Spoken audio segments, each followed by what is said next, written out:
The tee shot is very, very important. It's the first shot to get you in play. But what nobody tells you about the tee shot is that it doesn't need to be that long. For you to gain 0 strokes against a scratch handicap, you only have to hit it between 210 and 243, depending on the length of the hole.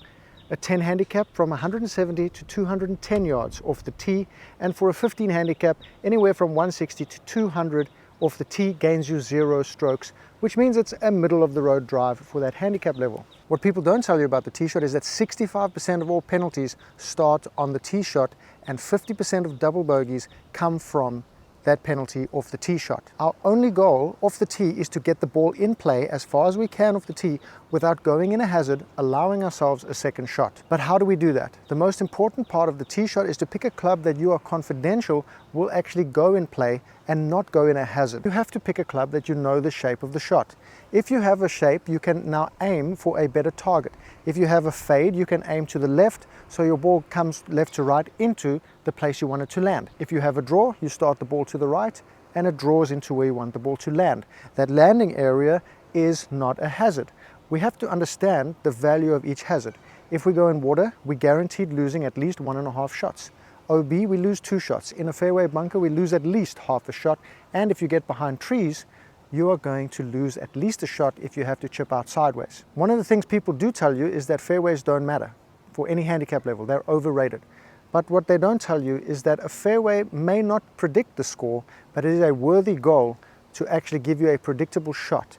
Rough is not always rough. There's trees, there's long grass, there's manicured grass, there's non-manicured grass. So fairways are your objective and a worthy goal to go for, but accepting just off the fairway into the rough a little bit is also okay. We can plan our tee shots and our targets using both Google Earth or Shot Pattern app.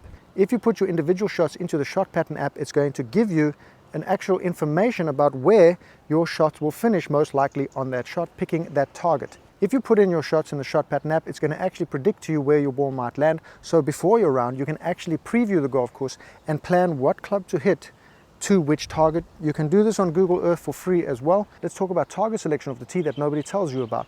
If we have a fade, we want to start the ball out to the left and let it fade into the fairway. We have a white marker up there which signifies 150 yards. That's a great position to aim for so that if it fades with 10 or 15, 20 yards, it goes into the fairway. So from the tee, we want to tee our ball up behind something that is in line with our ball and that 150 yard marker so we can align our club face to our starting line. There's a piece of turf that someone's chunked out of the ground here. You can use divots, you can use grass, you can use dry pieces of grass to align your club face. Now you are confidential that you are lined up to the correct place. Then you pick something in the distance on that target line, maybe one of the trees 400 or 500 yards away, and look at that as your target. You know you're not going to hit it there, so it's a bit of fun like a video game, but you know if you hit it up there, focus on that, it's going to start there and fade into the fairway. That's absolutely money. Align the club face to the piece of turf that someone dug out. Look at the target way in the distance. And because we started out left, it stays in play on the right-hand side. Depending on your shot shape, depending on the severity of the shot shape, you'll have to pick different targets. See the tee club as an in-play club. Don't worry so much about distance. Don't worry so much about booming it as far as you can. You need to know the knock-on effect of your drive. Short drive, long approach. Work on your fairway woods and your hybrids and your pitching game because you're going to leave it short of the green with those clubs. Medium tee shot, you're going to have longer to medium approach shots. Work on your mid irons, work on your hybrids. Long tee shot, you're going to have shorter and mid approaches. Work on your mid irons and your wedges and then your lag putting because you're going to hit more greens. That's the tee shot, fully explained. Do it like that, scores come down.